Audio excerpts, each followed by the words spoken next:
Hello and welcome to the Addicts Anonymous podcast. I'm your host, Jamar. Today's episode 222. We're going to be interviewing Hayley. How are you doing today, Hayley? I'm good. How are you? I'm doing well. I'm excited to do this. You excited? I'm very excited. All First right. one. All right, great. So, like I was telling you before, let's start with your childhood. Tell me about growing up. Honestly, childhood was great, busy. I feel like it was probably fairly normal, like not that exciting. Although, I played sports growing up, all the regular stuff, went to school. I will say, childhood growing up, I saw the impact of alcohol heavily around me. I'm from a small town, a small county where underage drinking was all the rage. And my mom had alcohol use disorder, alcoholism. I know everyone has different words for the way that they identify. So I saw a lot of the red flags growing up, and I still made What my own kind of decision. things do you remember? Oh my gosh. It's actually crazy to think about. Like, my mother passed away 4 years ago, and from when she passed to where I am now and how I saw things while she was alive and then directly after passing, and now 4 years later, really like looking back and taking myself out of it. I remember seeing drinking constantly, and it's very normalized, and I understand that, like parents at a hockey party, and we played sports, so lots of that kind of thing. But I remember in public school being curious about it, and I remember seeing an AA number actually written in my kitchen on a notepad. So I knew something wasn't right, but I didn't know exactly what. And then I remember asking my mom for something out of her purse, and I remember reaching into her purse and she didn't give me permission, and my fingers being wet. And I was like, what is going on? And it was a glass of wine. And then I would find it hidden in the house and different things like that, where I was like, okay, this part isn't normal. And then I remember I forgot certain things. And then I remember in public school being really upset one night. And she was like, why are you upset? Are you on your period? And I was like, no. I was like, what? But I was like, I'm upset because I knew it wasn't normal. And I said, I'm afraid to have friends over because I don't know how you're going to be. And that sucks. And I don't, it wasn't necessarily embarrassment. It was a lack of understanding at the time, which I guess realistically at that age I did feel embarrassed because I was so young. Yeah, And you don't know any better. It's just mom acts weird and it's not cool. yeah. And you don't know how it's going to be. So you don't want people to be around that. And you don't know how to explain it at that time, right? It's just, this is what it is. And I had zero comprehension. And I can't talk to her anymore about it, but I didn't understand it. And then I didn't understand the struggle until I had my own. So it just kind of came full circle in a really weird way. But yeah, I remember being very, very confused by all of it. How did you know that? Just that stupid question. How did you know that number was for AA? Was it like written on the note? It said Alcoholics Anonymous. Okay, so I didn't just say AA because at that point in time, I don't really think I would have known what that's what that I was. was. My next question was, how did you know what that was? So I guess it said alcoholics, like you said. Yeah. And it was just like an intuition. Like, I knew that she knew something was wrong. And I knew I'm a very sensitive person, and I was a sensitive kid. She quit smoking, and I think I don't even know, maybe 10. And I remember I actually found when we were moving a certificate that I made her about how proud I was that she was making a healthy Huh. choice for herself. Yeah. And I drew a cigarette with a X sign on it and saying, like, I'm so proud of you for making this decision. So the Alcoholics Anonymous number, I remember seeing it and being like, getting that hope, like she's aware that something's wrong or going on. But I had no idea the complexity. I had absolutely zero understanding of being from a small town, how much shame that she was carrying, how scary that all was, how it's not as simple as, there's a problem, you need help. It's not like that, right? Yeah. So yeah, it was interesting because I'm like, oh yeah, you get excited, but yeah, at that point in time, I didn't have the capacity of understanding that I guess I have now. How'd you do in school? You get good grades? Yeah, not math. Not I wasn't good at math. I I was good. hated math. Oh, I hated it. I was in like I got like left behind in math one time. I remember because like the next year I had to take a course over. Yeah, I just didn't pay yeah. attention. I had no interest. No, I had no interest, and I wasn't good at it, and I probably could have applied myself, but was not interested. And my teacher had no response to this. I said to her, I go, when am I ever going to use this in my adult life unless I'm a math teacher or unless I'm doing something like engineering? I'm like, I have Yeah. no intention of doing that. Yeah. I go, and she had nothing to say. I was going to say She that's where knows you they don't, need to tell you. yeah, you don't really use it. I mean, you use basic math, obviously, Yeah. Yeah. No, like otherwise, algebra and yeah, geometry. it's way too complicated for me. Yeah. Yeah, otherwise school was good and I was active in sports. I was part of lots of different teams. Like that part of school was all good. Yeah. So you had a good childhood. That's good. Yeah. Unfortunately, it's very rare for me to hear that. I mean, I heard you on the certain thing as far as not having friends over. That must have been hard. Not because you probably felt helpless, maybe. Was that a good word? Helpless was a good word. And especially because I was sensitive, like I wanted to be able to help. And I would have those conversations with my mom and say, like, what can I do to help? And what can I do to support you? And yeah, it was just a lack of understanding for sure. But there were so many aspects of my childhood that were great. My dad was super supportive and she was still a loving, amazing mom. It wasn't like I was neglected or different things. It was just that disconnect and sadness for seeing someone struggle or seeing someone at that point. I didn't understand it was a struggle, but it still just made me sad. I've always had compassion ever since I was a kid. So yeah. That's good. It's good to have Yeah. compassion. But that's actually the password to our Zoom meeting. So you punch in the Zoom meeting ID and the password's Yeah. compassion for our nightly meetings. Well, not Yeah. nightly, we do them 3 times a week. Oh, But awesome. yeah, back to you. So you graduated high school? Yep. Cool. You go to college? I did go to college. I went for fashion business and then business management because I thought at the time I was going to open a clothing store. So I went down to school in Toronto, which was really fun. And I was always a really outgoing, confident, I went and tried out for the varsity soccer team and I was always afraid to fail, but always willing to go and willing to try things, which was great. That I don't know, it all changed at some point in my like later 20s where I wasn't that fearless, confident version of myself. But yeah, I loved school. I did well there. Nothing bad to report with school. That's a good thing. That's a good thing to Yeah. say. Like I said, not Yeah. many of us could say that, unfortunately. But Yeah. so how much of an effect do you think seeing your mom like that had it, and how much of an effect did that have on you later in life, do you think? Do you think it made it easier for you to use drugs? Saying, well, my mom did it. You know what I mean? Like, I'm not sure if that was the mentality. Yeah. Well, it's interesting, right? So I realize looking back now that I'm like, I don't think I was ever in control.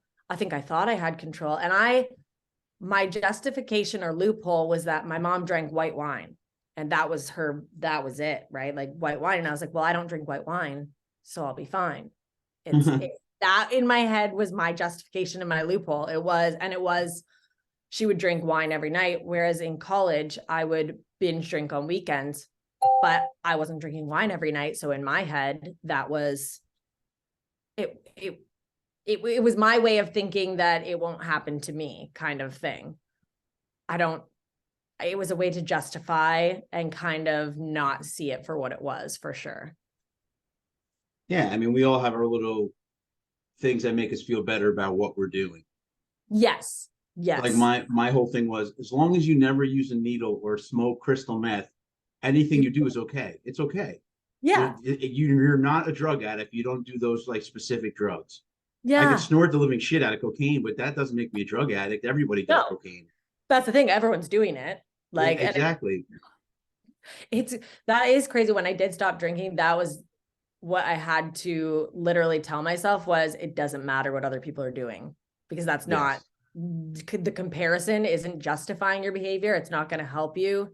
And it obviously got me down a path thinking if everyone else is doing it, it's fine. And that, no, Yeah. no. I was lucky I was unlucky the fact that I was such a lonely drunk, but it was good because I didn't have to get away from anybody when I came out of rehab. Some people Yeah. have some like friends they can't hang out with anymore because their friends are still Yeah. partying. I unfortunately didn't have that. I drank alone. I had friends, but I never drank with them. A lot of my friends are all far away also. Like I met them a lot of my friends I met while working with them in like New York City, and then they're all over the world now. But um, yeah, I drank all by myself, so I didn't have to run away from anybody.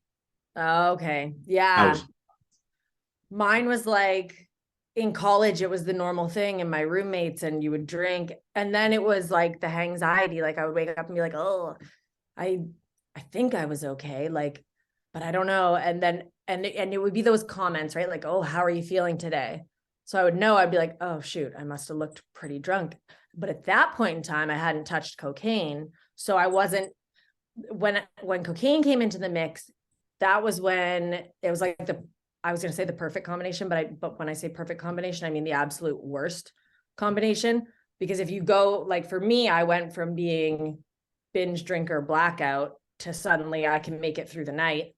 I'm not the messy girl. So this is great. This is now I have a high tolerance, and it almost allows you to continue on thinking that it's somehow fixed a problem without seeing that it's creating a monster problem. And then yeah, that's growing. Yeah. cocaine's a killer. Oh my gosh. Yes. I'm like, I don't even have a response to that because I'm like, yeah. And it was like a catalyst for me to just ignore all the warning signs with alcohol and not see that addiction was spiraling hand in hand with cocaine, and using those kind of things as escape or a coping mechanism, and it becoming your identity essentially. And Yes, then very having, much. yeah, and then trying to figure out, okay, when you remove those things, what is left or what is there? Because for so long that becomes your identity of the party person, or you're numbing, you're escaping everything, and then all of a sudden you're confronting everything all at once. And did you ever mix cocaine and alcohol? I did a Yeah, lot, a me lot. too. Yeah. They say it's so dangerous, and I find so many. That was the thing when me and my friends we'd go out, we'd go to the clubs in New York City, Mm, and we'd be in the bathroom breaking out cocaine and snorting it, going out to the bar taking shots, and then yep. when the booze kind of brought you down, you went and Yeah. did more coke. Yeah. Which, and I've talked to people who are like, I don't understand cocaine, because they're like, isn't the point of drinking alcohol to get drunk and then cocaine sobers you up? And I'm like, I looking It's back hard to now, like, explain. right, it really is. I wound up having, oh gosh, it's almost weird to think back on, because it is literally like two versions of who I am now and who I was. We would party all weekend long, wouldn't sleep for 3 nights. I ended up on 5 separate occasions having seizures from cocaine. Wow. From, yeah. So to me, it's like, to choose to do it again after that, and not, I didn't remember having that, but the pull and the power of addiction is so overwhelming to think that could happen. And then you go out the next weekend and choose to pick up that same thing that almost just killed you.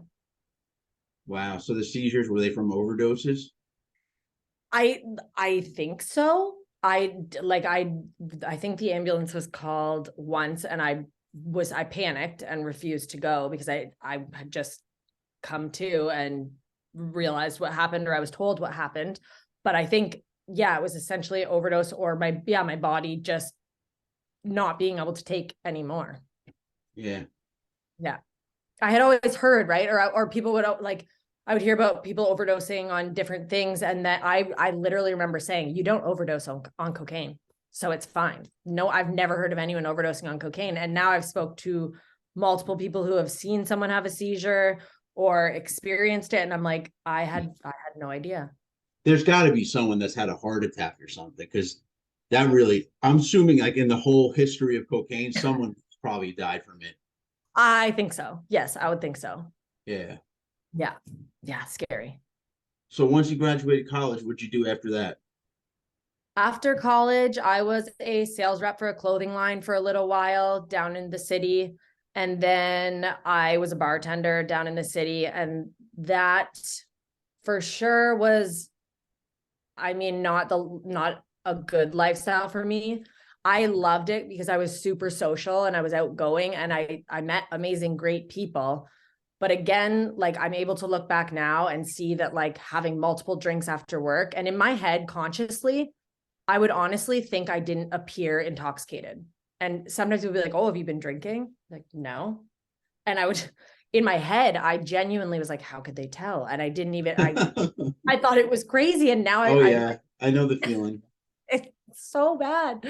But it was very normal, you know, get off work, have a couple drinks, drive home, just all of these behaviors that are so normalized, that are so friggin' high risk and scary, that I'm like, I am honestly pretty surprised I'm still alive based on those decisions.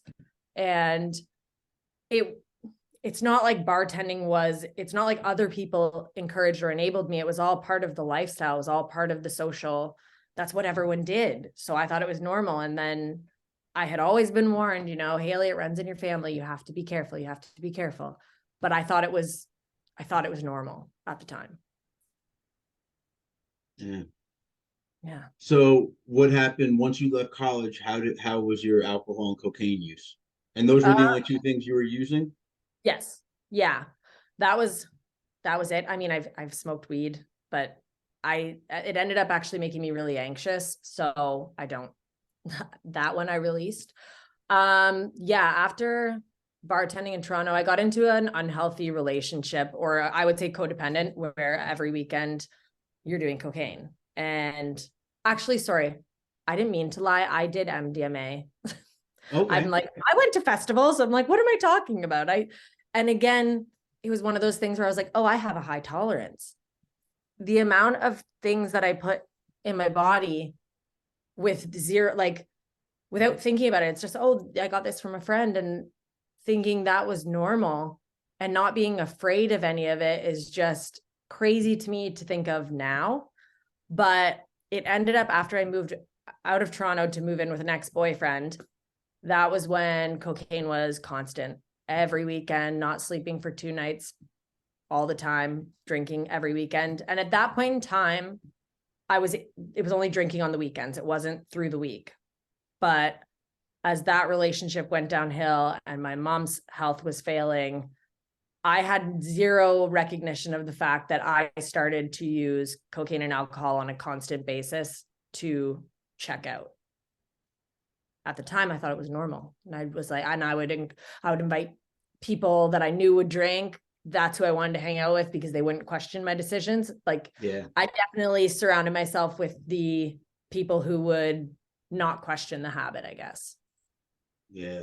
Who were the right friends at that particular time? Well, who Yeah. you thought were the right friends at that particular time? Yeah, that's what I was gonna say. I'm like, I know that the people who would have not encouraged those behaviors, those are the friends, you know, maybe that you should have around, but that's who I 100% isolated from, because I kept the company that would enable what I was doing.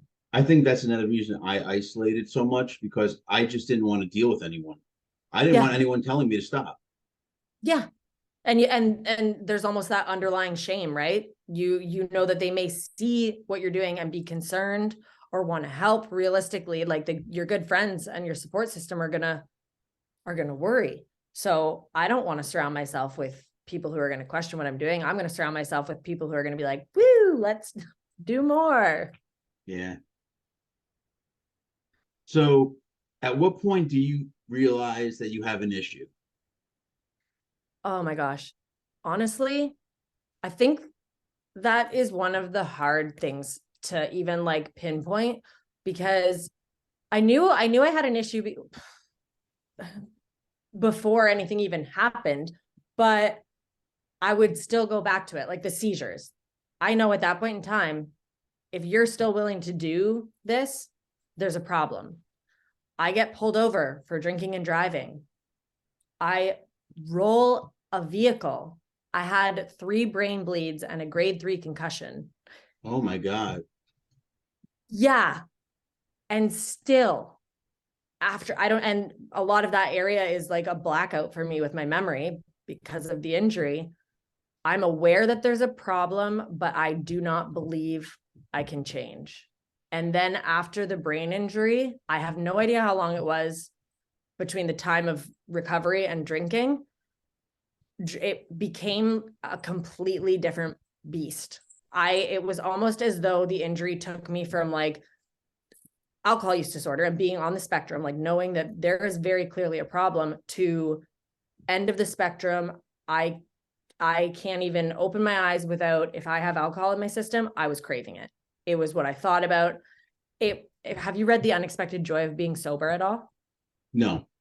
Okay, so I just read it, and the way that she describes her physical cravings and being like, oh, my friends would be in the other room and I would be looking around the room, looking at the liquor bottles and seeing how much I could sneak, or wanting to go to the bar and getting irritated if I couldn't. That was like the type of craving. It almost felt like an out of body experience. And that's all my brain wanted. So I knew that there was a problem, and I even had support. Like my dad was so supportive, didn't know how to help me, and said like, I don't know what it's going to take. And I said, I have no idea. And I'm like, do you honestly think I want to be like waking up thinking about alcohol? And he said, well, I don't know.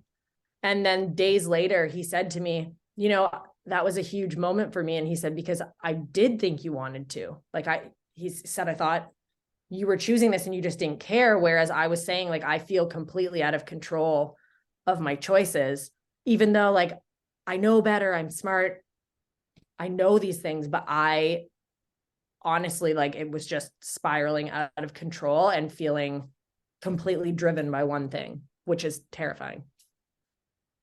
Yeah, people don't realize how scary addiction is. Yeah. Yeah. And like to talk back and reflect on it, I'm like, it's insane, because I went from a place of literally like not being able to be in a house with alcohol to now you couldn't pay me to drink. Like I know how amazing life is on the other side, but to recognize the problem, be aware and accept it, and accept like, hey, you can't drink, it's not good for you. I'm now in a place where it's not, I can't drink, it's, I don't have to, I don't need to, it's great. But at first, that is all terrifying. And you feel full of shame that you spiraled that far out of control and you felt that helpless to a substance. Like it's almost hard to describe. Yeah. At your worst, how much were you using? I honestly wish I could tell you that. I mean, I barely even remember the amounts of cocaine. I don't even know how you actually measure it anymore. Like it's been long, but like every day. So that was terrible. I was probably 30 pounds lighter. Like people would always comment on my weight. And at the time, little addicted Hayley was like, oh, thanks. It's not to me, is it? You know what I mean? Like it was an ego thing. Like I was like, oh, as opposed to hearing that people were saying it out of a place of concern. It was not like, oh, you look great. It was trying to gently point out. You look sick. 100%. 100%. And then alcohol at least I'd probably a 40 a day, a 26er at least, I would say, constantly. 26 pack? Pardon? A 26 pack? No, like a 26er, like of liquor. So I don't know. Okay, I guess it's like 26 ounces. Okay. Like a full bottle of. Gotcha. Yeah. Or like bottles of wine, 2 bottles of wine at least. Okay. Yeah. Yeah. When people ask, I'm like, I honestly didn't measure because I wasn't buying it a lot. I was sneaking around, which I would just take what I could get, but a lot. Yeah. Yeah. The only reason I kind of remember is because I used to buy shot bottles to make it easy. Just do a shot, have a cigarette, do a shot, have a cigarette. Right. I remember like one time I was dating this girl and she just broke up with me. I was like, well, what's going on? She goes, all you do is sit there and drink and smoke cigarettes. Yeah. She was like, who wants to be with a guy like that? And it was like an eye opener, but I didn't care. I was like, yeah. Wow, okay. Moving I'll on. find someone else to sit on the couch while I smoke cigarettes and drink. Yeah. Well, and it's almost like it's almost normal because everyone else drinks. Like at the time, you don't necessarily see that like, oh, this is a problematic amount, or like they're pointing this out because this actually isn't normal or good for me. Yeah. I Yeah. remember I remember admitting that I had a problem to my cousins, but saying I'm just going to be like this anyway the rest of my life. I'm not hurting anybody. Yeah. Yep. I remember, I think it was after my brain injury, which I didn't realize like I was suicidal at the time, like counted out the pills because I was like, I don't think I can quit and I don't think I can feel like this every day. So I just got to a place where I was like, it's going to kill me. One of the two, it's going to kill me. And I was like, and that's, you know what? That's okay. Cause this is exhausting. And I was like, and I also don't want to put my family and friends through this anymore because them worrying makes me feel guilty. And then, hey, what do I do when I feel guilty? I try to escape it and I just keep going. So you're at your worst. Once you realize you have a problem, what do you do? What is like the first step you take to start working towards your recovery? The first step I took, I woke up and I called a detox center. I asked them if I could go that night. What made you do that? Was there something that happened? Waking up hungover, extremely guilty. There wasn't like a this, that, the other. It was days on end of drinking.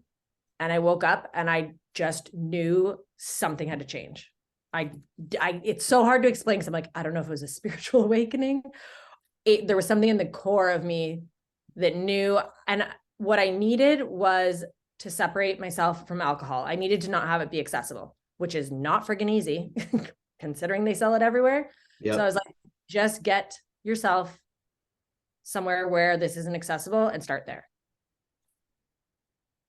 That's great that you just randomly woke up. I mean, I honestly didn't even know what detox was. I remember my ex-girlfriend saying to me, "You need to go to detox," and I was like, "What is that?"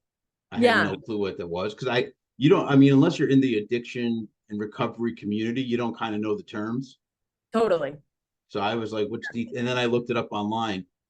Um, yeah, I remember Yeah, those good old days. And I couldn't. It was part, like you said before. I think it's part of our identity of who we were. 100%. The only reason I actually knew about it, because I would have been the exact, I would have had absolutely no idea, was someone that I had partied with back in the day who actually saw me have a seizure ended up going to it was a guy's house beside the detox place. And I think he had mentioned it once upon a time. So it was like that seed was planted. I knew that it was there. I know it's free. And it was waking up and being like, why not go? But Oh, that's otherwise, right. You're in Canada, so it's free. yeah, yeah. I don't, not all of them are like different rehabs and that they aren't all free, I See, don't think. But this one was, and you can do like a free 21-day program. There's addictions counselors that are there. So yeah, it was all, I did an article on affordability of uh, care. I yeah, believe I did an article on it. Well, either way, I was researching it, and I think the average stay for someone in the States is $1,000 a day. oh my gosh, So that's just insane. imagine you want help, unless you have insurance that covers it, Yeah, because yeah, not all insurances cover it. Um, like I got lucky, I had state funding because what happened was I had a DUI when I was 27. So there yeah. was some type of program that if you ever had a DUI, you got a chance at rehab or something. So I got into Okay. rehab for free. That's the only way I was going to be able to afford it. Which is like, how is that making it possible for people who want to change and would actively choose it? You're creating like a hurdle or a roadblock for them to even get Oh there. yeah, absolutely. You can't just choose recovery in the States. You have to find the right route. That's crazy. Yep. I can't, yeah, I can't, that's hard to wrap the head around. It's like, so you have to go out and get a DUI to be able to Yeah, exactly. I got have lucky. it be My DUI accessible for paid for you. my stay. It's like, thank you, which is It's the only so, good thing that ever came out of it. yeah. Oh my gosh. That's crazy. Very weird. Yeah. Weird to think about. So how was your stay at the detox? Honestly, I loved it, which was like so weird, right? I mean, so I went, it was, I think the first morning, well, when I actually went, they asked me if I'd ever had a seizure on the phone call. And I said no, because I was so embarrassed and ashamed of it. And then when I went there, they were like, okay, so just fill out these sheets. and they asked if I'd ever had a seizure. And I was like, oh, yeah. And I was like, because suddenly I was like, I got to tell the truth and I got to face this. I got to face it all head on. And again, I don't know like where this switch came, because I had been lying and sneaking around and covering my tail constantly. And I was like, no, you know what? If I'm going to make this stick, I've got to be honest about where I've been. So I told them, and I had to go to the hospital to get medicine because they said that increased my chance of having a seizure coming off of alcohol. Honestly, within the first day, I belly laughed for the first time in years. And I was like, well, this is weird, because I'm so used to hiding behind a substance or thinking that I need a substance. And it was, again, it's so hard to explain, but it was all of a sudden this realization that I didn't need alcohol. I didn't need drugs. Like I was perfectly whole without them. And just this entire shift. And there was like recovery sayings all around on the walls, and turn your mess into your message. And like the like scale of what you think recovery looks like, and then it being like a squiggle line of what it's actually going to look like. I don't know. I just had this overwhelming like mindset shift, and knowing that it was going to be a huge part of my story, and that I wanted to help people find the same freedom, even though it was a day. And I know people, you can get so excited about it right away, but I felt in my core, like this sense of calm, which was weird, because I was facing an insane amount of shame, so much regret, but so much hope, because I was allowing myself the chance to see that it was possible, and just making a totally different choice for myself, which was, crazy. Well, it's good that you came to recovery. So what's life like for you nowadays?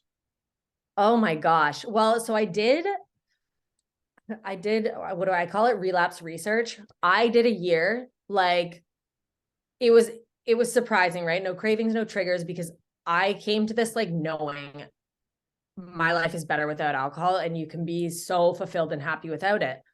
So then a year rolls around, and I'm always careful to say, like, don't say forever. But when I gave it up, I'm like, obviously it was a very bad relationship for me. And I was so happy in that year. So didn't think I would ever drink again, but a year rolls around, and I believed I could drink because I wanted to, not because I needed to. And I had a drink of a cider, which tasted like junk. And immediately I knew I was in trouble. Like immediately I looked over at a bottle of vodka, and I was like, well, shoot. So yeah, it was honestly crazy, because I had a year of like strength and growth and personal development, and genuinely I was so happy. So sure, try to drink again. And the switch went off. So for 7 months, again, I face planted and couldn't make a switch. Lost a job with these amazing people who let me stay, and were like, yep, nope, show up, be accountable. I said, I'll work, like I'll be here. I'm not going to drink. And I said, I'm tired of apologizing and continuing to be destructive. And I said, the only apology is change behavior. And they allowed me that space and gave me that chance. And waking up with that, it was almost like that same switch. I had overwhelming guilt of not being the person that I wanted to be, and being tired of apologizing, and knowing like I can show up as the person that I fell in love with during that year of sobriety.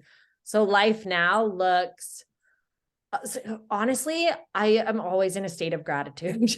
And it sounds cheesy, but I think it's like when you have been on both sides, right? It's that gratitude is the best attitude, is the name of the game. And I talk to other people in recovery on a constant basis. And that's why I love having these conversations and trying to normalize it and destigmatize it. Yeah. Because Going back to your relapse, oh how did gosh, that feel? Because I don't know how I would feel if I relapsed. honestly, horrible. The hard part was because, I mean, people were supportive but didn't know how to support me. And they had seen this version of me that was so free and so happy. And then to completely lose control again was shocking. And I got so stuck in the cycle of shame and blame.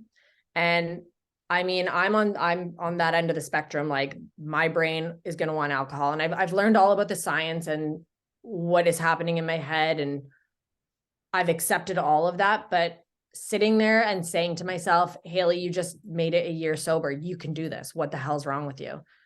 Didn't help me. So it was hard because I would sit there knowing I was capable of it, but then not being able to get to that day one and not being able to break the cycle and constantly apologizing. And I was anxious for 7 months. I felt like I was drowning, to be honest. It was a very suffocating feeling. Yeah, that sucks. It does. Okay. So it does. It was horrible.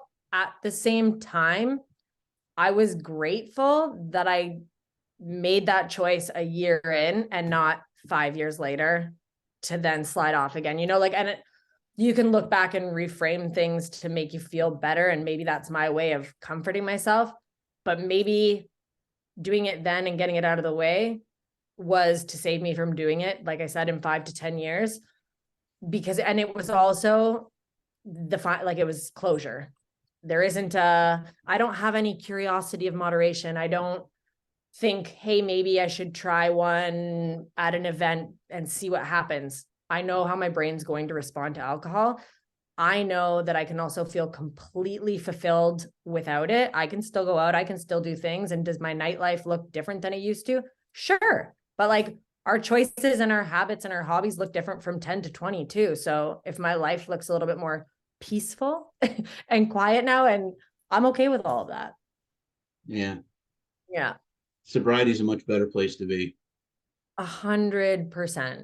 It's just, I just feel calm at all points in time. And like days can still be tough. There can still be things that stress you out, like it doesn't mean life is perfect, but your ability to respond completely changes, and not living in that cycle and shame is very, very freeing. I would choose this side. Yeah, I would choose this side all day, every day.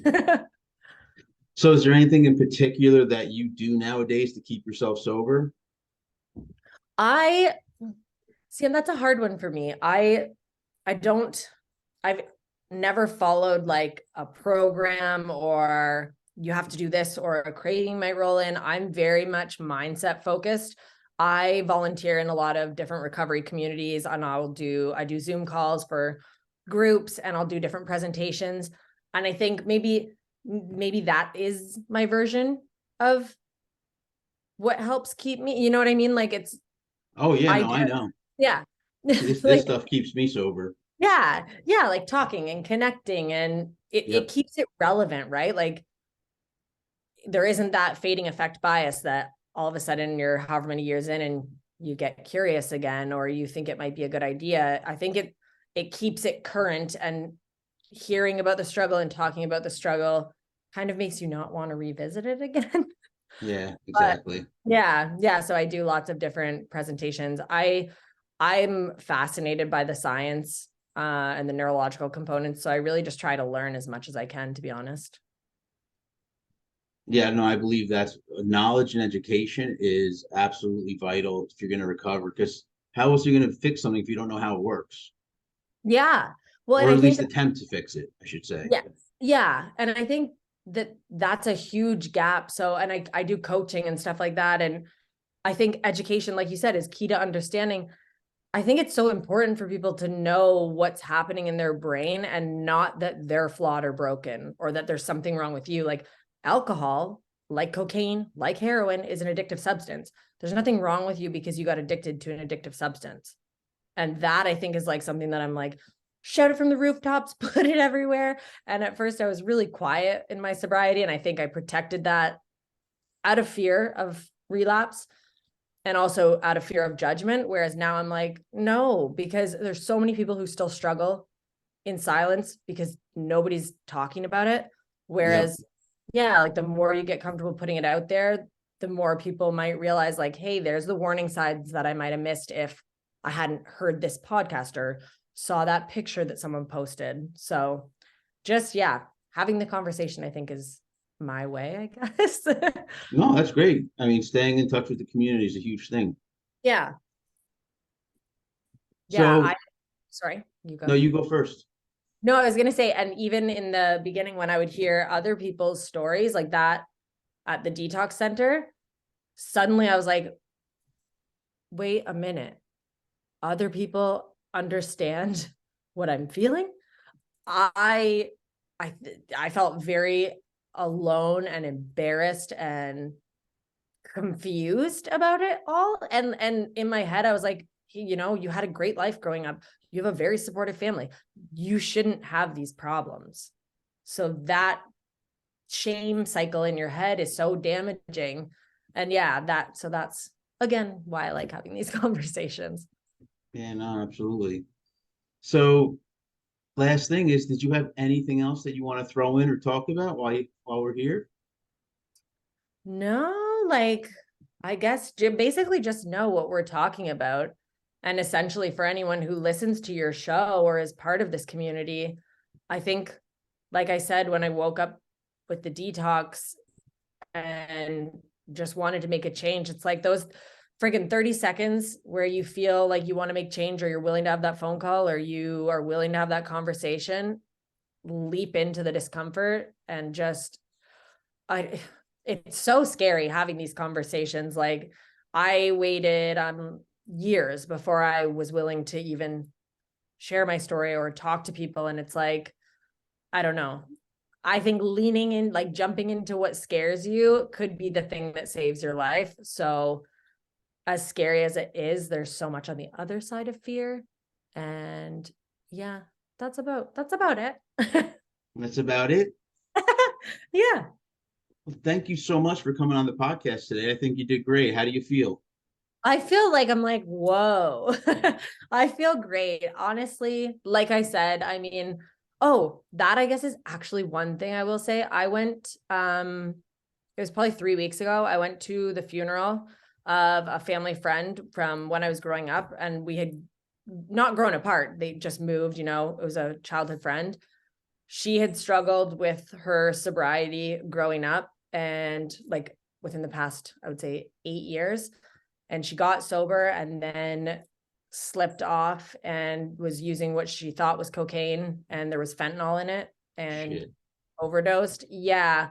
So to me, it's like, it was honestly one of the most confronting experiences sitting at her funeral because a lot of what they spoke to and her energy and she wanted to help people. She was an addictions counselor and child and youth worker. And I think it speaks to the importance of having the conversations, joining the communities, being active and being a part of destigmatizing it so that people aren't struggling in silence. And yeah, just it's scary like nowadays. And I mean, when I was doing drugs, would those things have scared me straight? I don't know, but it's like it's important to put the message out there about how it is Russian roulette now and how you do only live once and life is short. And it's so we create these beliefs that we need alcohol or we need drugs, and that's what's important within our identity. And that's not the truth. Those are just beliefs. And I think that's a really important thing to remember. Yeah. And with the fentanyl thing, people don't realize they always think it's not going to be me. 100%. Exact same way that I grew up and said, my mom drank white wine, I'm drinking liquor. It's not going to be me. It won't happen to me. Hayley, Yep. you got to be careful what you're drinking. I'm like, yeah, I'm good. I'm in control of it. And it's like, it's progressive. You're in control until you're not. Exactly. Yeah. Yeah. Well, thank you again for coming on the podcast. Thank you for having me. No, it's been a pleasure. So do me a favor and sit tight. Will And do. for everyone watching and listening, if you like what you saw and heard, go below and give us a like. Also, subscribe to see when we upload new videos. You can check us out on all social media. We're on Twitter, Facebook, Reddit, TikTok, Tumblr, Instagram. Pretty much you name it, we should be on it. I also suggest checking out our website, which is www.addicts-anonymous.com. There's plenty of free resources as well as free literature. Also, we have a book coming out. It should be due out hopefully in mid to late February. It's called Addicts Anonymous, Our Stories. I write a little bit about a number of topics as well as a collection of people's stories. So I'll keep you posted on that as far as the release date. That's all we have for today. I hope you enjoyed it. And until next time.